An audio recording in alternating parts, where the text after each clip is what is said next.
I would, for me, it comes down to being between the Clippers and the Nets as far as being the most disappointing.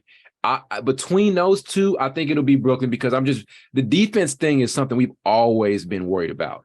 And then they go in and get Ben Simmons, who's arguably. Remember, I would say he's the best defender in the NBA, but throughout the first couple of games, I see him getting cooked by Zion.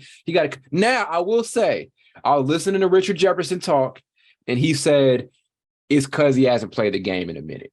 And he's trying to get back to the speed of everything. Because he had a couple of big possessions defensively against Luka the other night when they played. Luka still got 41 on their ass. But he had a couple of good defensive possessions on Luka. So he had flashes. But as a whole, you're right. This team just does not play defense. And I don't know how I feel about their offensive options outside of KD and Kyrie. I will say TJ Warren hasn't been there and all of that. But outside of that, it's just the Day'Ron Sharpe and Claxton and David Duke and Ed Sumner. David Duke. Yeah. David Duke. David Duke. Like that. Those are some of the guys outside of KD and Kyrie. That's not very reliable. And is TJ Warren really that dude? That's still the question we haven't had answered for 2 years. So that's not people. I'm most worried about Brooklyn right now. Yeah. Some people thinking Steve Nash should be fired. I think so too. Yeah. They said he was trying to put on the show the other day because he was frustrated they was losing. Yeah, when he got his shit. I was like, damn, Steve. Trying to distract everybody from the bad coaching. I mean, yeah, everybody forgot about the end of the game. Oh, he did coach bad. He got ejected. Yeah, man. He tried. No, but yeah, it is weird because Kyrie ain't been playing no defense, KD, but they have been scoring. Anytime you have a duo on your team that almost scored near 40 points and you lose like on consecutive games, that is very like concerning. That's some shit you need to worry about. I don't care if another team is 0-5. Nobody on the Lakers has put up numbers like that and lost. They've played bad and lost. Yeah. Like your two players are played good on offense and lost. That's like concerning. I don't know.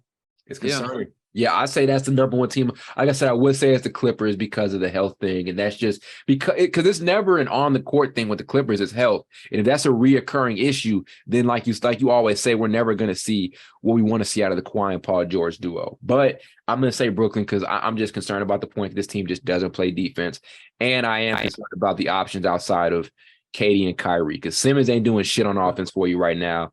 TJ Warren. You did try to tell me. TJ Warren, we'll see what version of him comes back, but is he a reliable third option? Like I said, we're still wondering if he's that guy.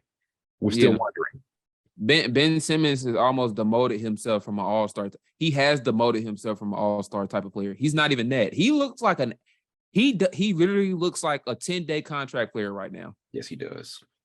And those are players that average 2 and 3 points and foul. He's supposed to be great at defense, dude. He fouled out in back-to-back games or twice in a week at least. Yep.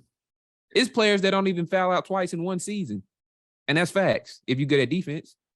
6 points, 6 rebounds, 7 assists. That's unacceptable as hell. That's Draymond Green numbers. There we go. Yeah. Those are worse than Draymond Green numbers. And even the 3-point, he's not even taking any threes. At least Draymond will take a 3. Ben's taking like 1 3, so he's not even stretching the floor for you. He's actually scared to shoot. I never wanted to.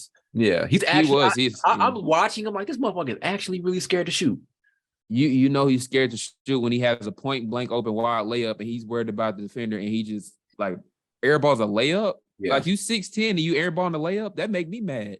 It was a play against Dallas the other day where they're like rotating the ball. They swinging down to him on the block. I think they were zoning him. But he has a clear, if I just put my back to the basket and work a little bit, I can get a good shot up. He like volleyball taps it to somebody else who's in the paint. I'm like, bro, you don't take that shot. No, he did that. He did that. And that's when Kyrie said, shoot, Ben. Yeah. I'm like, if a teammate got to tell you to shoot and it's that loud, it wasn't like, hey, bro, when you get that, shoot it. Kyrie was actually, he tried to play it off and was like, I'm trying to support him. I mean, that might be true, but at the end of the day, I know he's frustrated. It's frustration. He said, shoot, Ben. That shit was funny. You get tired of that shit. No, if you in the NBA, you got to shoot. The guys don't get mad at you for missing. Dudes get mad because you're not shooting. It's really that simple. When you hooping, God, yeah. We're only mad if you're shooting too much. We're not mad if you're like getting good looks and you're still shooting. If I go kick it to Iman Shumpert and he's open, he's missed his last 5, nigga still shoot that shot. We mad he's not shooting. Now with the Lakers, I actually am mad. Don't shoot. I don't want them to shoot. Right. But or Russ. Oh God, like dude, they've actually been shooting 23% over the last five, like over their first 5 games, which is the worst stretch an NBA team has shot from 3 in NBA history. You know how hard it is to break a record like that? 23% from 3. It's disgusting. God, let's talk about the other shit. Let's talk about Ben Simmons. I don't even want to get them niggas anytime. But I low-key do. I low-key do.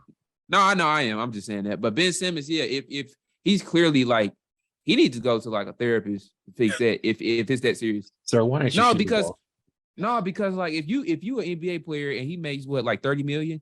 Yeah, he's a max player. He's a max player and he averages 6 points. He the real con man. If you really think about it, he's stealing. Yeah. And we're giving, I will say this, because we're going to transition slowly to Russ, because I have a point about Russ I wanted to bring to the podcast, because we were arguing the other day and I wanted to bring this point up. But Ben Simmons, he's not getting as much. Well, I'm not going to say that. I think the attention Russ is getting right now, because I just think Russ's issue is more of a fit than it is individual stuff relative to Ben Simmons. I got you. Ben Simmons' stuff is straight up individual stuff. Russ can be better, but it's more about fit with Russ. I'm more confident that if we move Russ to a different situation, he'll play better. He'll play more confidently. Ben Simmons is in an environment where he is surrounded by 4 other shooters 9 out of 10 times on the court, and he's still not effective. So you saying they talk more about Russ than they are Ben? Is that what you're saying? Yes, and I think that attention Russ is getting, Ben should get. Slowly it's changing, but it should get there. I'll tell you why. Russ has always been a way better player than Ben Simmons. True. Russ makes almost $50 million a year. Okay, yeah. That's why. That's true. That's true. Like Ben Simmons, like Russ has always been a better player than Ben Simmons. That's why. That's true. That's very true. I had to break it down. I already knew what I was about to say. That's yeah. True, that is still, true. they still need to both play better, honestly. Yeah. But between those two, it's he's got to step it up at some point, bro. You're their third all-star and you won't shoot. They're the third all-star on his roster. You won't shoot the ball. There's no other all-star on this Nets team besides these 3, and you won't shoot the ball. You're averaging 6 points. There's no excuse. They need to revoke that all-star. They do, because it's ridiculous. And you're not even playing. I think the defense is going to pick up, but if you're just going to sit there and do that on offense, it almost doesn't matter. It doesn't. If you sit there, if you just playing defense, bro, let's be honest. I can get a player that can just play defense and gives me no offense for fucking $5 million. $5 million. I said $5 million. $5 million.